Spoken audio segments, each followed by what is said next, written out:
The dumbbell bench press is one of the best variations of the bench press. It's great for beginners and experienced athletes who want to target the chest, triceps, and delts and build more pressing strength and power.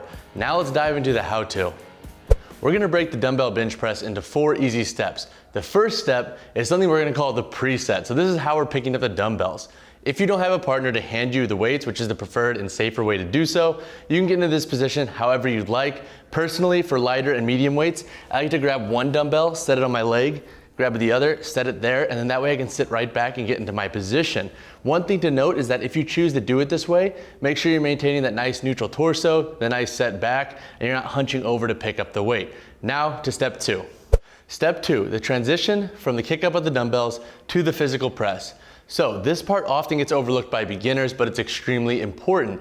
So similar to our barbell bench press, we're gonna maintain a nice strong contact with our feet in the floor. We're gonna squeeze our glutes and we're gonna pack those scaps back into press and pull them back, creating that table-like posture similar to the barbell bench press. That's gonna give us a stable base to press from. Remember, dumbbells are gonna increase range of motion a little bit, so it's imperative we keep that upper back nice and stable and those shoulders nice and packed. So from here, we're gonna think about grounding those feet, kicking back 1, kicking back 2, getting into position, squeezing the glutes, and then pulling those scaps nice and back before our first press.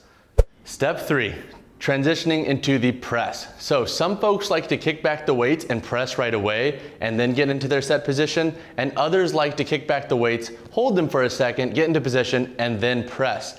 My advice is to try this out for multiple reps with lighter weight and then figure out what works best for you. You might have a whole different sequence for when going to heavier weights, and that's totally fine. What's most important is you're picking a means of doing so that allows you to get into a strong, set, consistent position. Step 4, pressing the weight. Now that you've pressed the weight up to the top and you're about to begin your set, what do you think about? There are 3 key things to remember with the dumbbell bench press. Number 1 is your elbow angle. You want to keep those elbows tucked in. What we want to avoid is flaring those elbows out and shifting all of that force into the deltoids. The second point to consider is the eccentric portion of the movement. Since our shoulder is a little bit more unstable in the dumbbell bench press, we don't just want to drop the weights down. So a good tempo is generally 2 to 4 seconds. If you want to increase your time under tension, obviously err on the longer side, but for most, 2 to 4 seconds in the eccentric will work great. The third point to consider is your range of motion. So the dumbbell bench press does have a larger range of motion compared to the barbell bench press, which means you're gonna have a little bit more of an eccentric portion of this movement compared to the normal barbell. That being said, generally for most lifters, the dumbbell just above the chest will feel the best and most comfortable. Now, obviously, if you have any kind of shoulder problems or impingement, stop short of those. And if you have to limit the range of motion, that's totally fine. What's most important is that you're performing this in a way that is not only comfortable, but efficient. So go with a consistent range of motion that matches your goals and body's needs best. So now that we have those 3 points in mind and we have the weight pressed to the top and we're ready to start our reps, we're gonna think about taking that nice big belly breath, keeping that nice stable upper back on the bench, and taking a nice 3-second eccentric tempo with the elbows tucked in. Once we hit our full range of motion, we're gonna then press up, thinking about squeezing those pecs together and locking out. Similar to the barbell bench press, we're gonna breathe pretty much as we're breaking through that sticking point and we know we have the rep. Always make sure the space around your bench is clear. You do not want to set your dumbbell down on another dumbbell. I've seen somebody literally lose a pinky doing that, and you want to avoid that if possible, especially working at heavier weights. So there are 4 major benefits that come along with the dumbbell bench press. Number 1 is hypertrophy and increasing time under tension. This movement is generally a lot easier to perform for multiple reps, and you can alter tempos generally a little bit easier. That's why a lot of bodybuilders actually do this movement in terms of trying to build up more strength and hypertrophy of the chest. The second benefit is that it's a great movement for beginners who want to learn the mechanics and movement patterns of the bench press.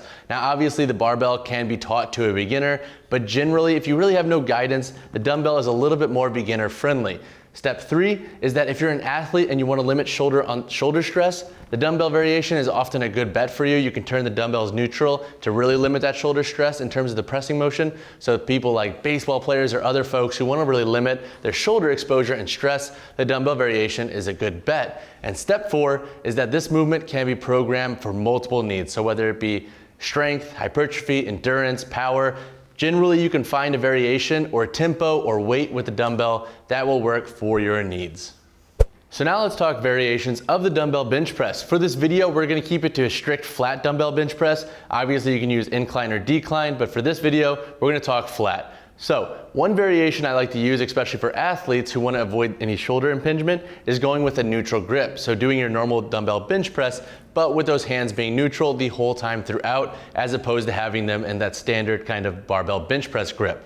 Now, one thing to note with this variation is that the upper back and scaps need to be really packed for this. You don't want to have any internal rotation, especially with that neutral grip. The second variation you can use is a slower tempo with a pause. So if your goal is to build more stability at the bottom of the bench press, or just build overall strength in terms of working through sticking points and working through the bottom of the press, doing a variation with, let's say, a 1 to 2 second pause at the bottom is a good bet for that. So those are two major variations you can use for this movement. There are a couple more out there, but those are two of my favorite.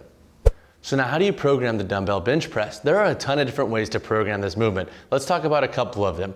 So let's say you are a serious strength athlete, like a power lifter. Can you use this movement? The answer is definitely. It can be used to add more volume to your pressing days, or it can be used as a substitute for the barbell bench in the off season. So let's say you want to take a break from the barbell in your off season. This can be a nice substitute for giving you that nice high training stimuli and also keeping you specific to the carryover to the barbell bench. For the recreational lifter, the dumbbell bench press can replace just the normal barbell bench press. It can be performed for heavier weights, and with the same strength oriented sets and reps that you would with a normal barbell bench press, it can just generally be a better bet for giving your shoulders and chest a little bit of a break from barbell benching. So in respects to hypertrophy and muscular endurance, this movement is great for inducing both of those.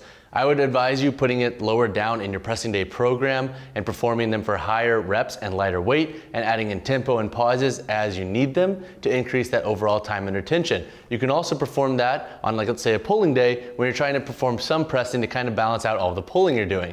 So in summary, the dumbbell bench press can be used for either beginner or experienced athlete looking to improve their power, strength, hypertrophy, and endurance. It all comes down to how you use it in a program and what your overall goals are. And that wraps up our dumbbell bench press tutorial. In my opinion, it is the best bench press variation. To learn more about how to program this movement, how to perform it for strength and power, make sure to check out our full guide and Google BarBend and dumbbell bench press.